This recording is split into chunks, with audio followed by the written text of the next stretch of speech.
Saya terima kasih kepada kocok-kocok sekdes yang telah hadir pada pagi ini.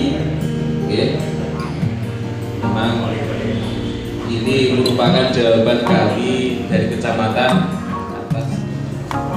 Saya yakin bapak-bapak ibu semua sudah tidak asing lagi ya dengan namanya produk hukum peraturan desa, keputusan kepala desa, peraturan desa kepala desa.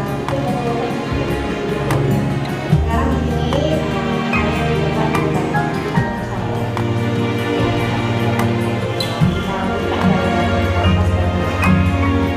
Gimana sih cara membuat produk hukum di desa itu sesuai dengan aturan undang-undang yang dihasilkan?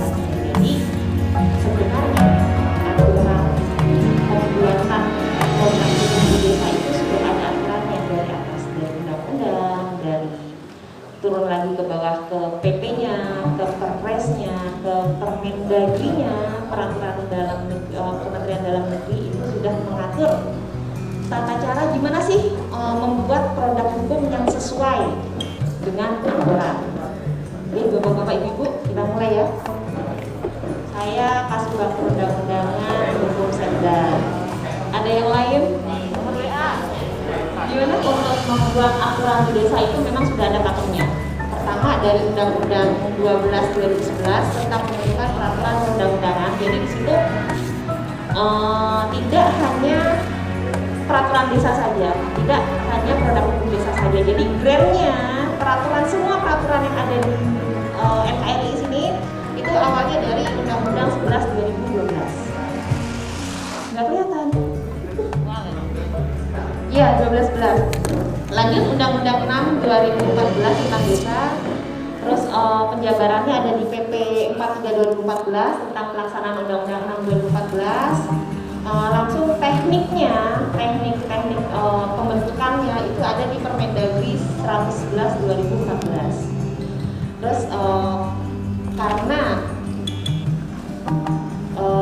desa itu sesuai dengan Undang-Undang 6/2014 itu ada peraturan desa, peraturan bersama kepala desa, ada peraturan kepala desa yang sifatnya keputusan, yaitu keputusan desa. Kita kenal juga dengan nama SK, itu keputusan. Perdes udah tahu semua ya, perdes kita tetapkan hanya dengan kepala desa. Kalau tadi peraturan desa itu ditetapkan oleh kepala desa dan BPD dengan persetujuan, atas persetujuan dengan BPD. Ketika peraturan kepala desa itu memang hanya kewenangan kepala desa. Kewenangan kepala desa dapat membentuk peraturan kepala desa, tentunya sesuai dengan kewenangannya. Kewenangannya itu di mana? Tadi kewenangan desa yang pasti sudah ditetapkan oleh desa dan sudah mendapatkan persetujuan dari Kemendes dan Menagri. Lanjut. Nah, tadi kita sudah melihat peraturan, sekarang kita ke keputusan. Keputusan itu SK, bersifat individual, final, konkret. Artinya apa? Jadi ketika sudah menyangkut dengan keputusan, berarti itu kita sudah menunjuk orang, bersifat individual. Berarti siapa?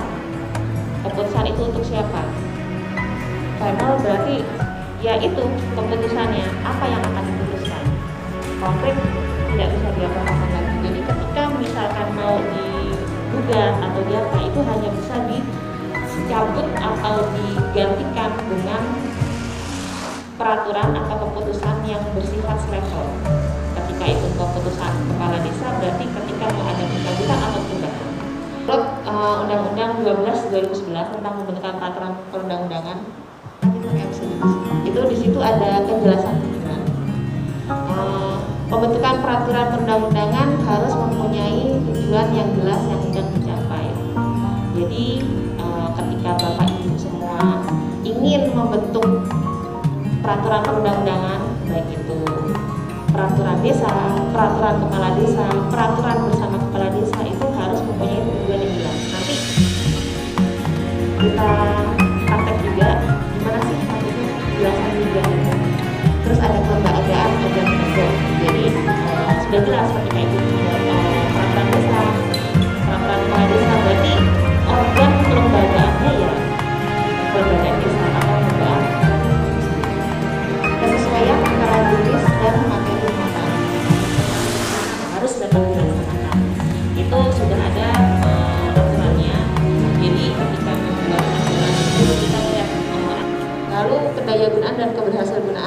Pertama, peraturan perundang-undangan dibuat karena memang dibutuhkan dan bermanfaat dalam mengatur kehidupan bermasyarakat dan bernegara.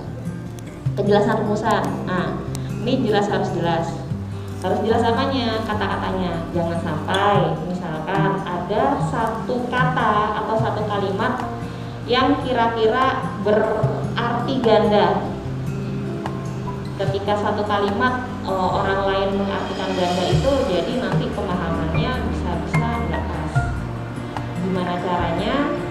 Aturan itu dibuat semua orang mengerti satu paham. Artinya apa sih? Misalkan kata makan, ya semua orang pasti tahu makan itu apa. Tidak ada yang mengartikan lain. Dan itulah keterbukaan. Pembentukan peraturan perundang-undangan harus bersifat transparan dan terbuka. Sudah otomatis nggak boleh membuka ngayuman. Peraturan perundang-undangan harus mesti memberikan perlindungan dalam rangka menciptakan keterangan masyarakat, itu pasti. Itu sebenarnya dari asas materi muatan peraturan perundang-undangan itu sudah ada di Undang-Undang 1211. Itu juga aturannya sudah jelas. Itu memang ketika kita membentuk satu aturan perundang-undangan harus seperti itu. Jadi memang harapannya ketika aturan itu dibuat itu bisa untuk mengayomi semuanya, bisa bersifat semua kena, maksudnya tidak dibeda-bedakan antara orang yang satu dan orang yang lain. Semua bersifat sama, semua orang setara di dalam hukum. Itu asas legal. Terus ada kemanusiaan juga, kebangsaan, kesetaraan, bineka tunggal ika, pasti. Ada keadilan juga buat peraturan. Itu kan pasti ada peraturan yang ada gambar Garudanya. Pasti ada gambar Garuda kan? Nah, itu peraturan. Ada kepala, ada batang tubuh, ada penutup. Nah, terus untuk peraturan desa itu ada penjelasan. Untuk peraturan desa ada penjelasan, tapi untuk peraturan bersama kepala desa, peraturan kepala desa dan SK itu tidak ada penjelasan. Jadi penjelasan itu hanya ada di peraturan desa. Lalu ada juga lampiran.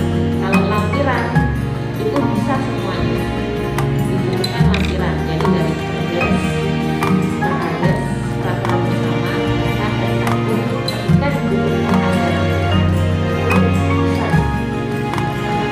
dengan catatan harus dibutuhkan bahwa lampiran itu merupakan bagian yang tidak terpisahkan dari aturan yang dibuat. Aturannya apa?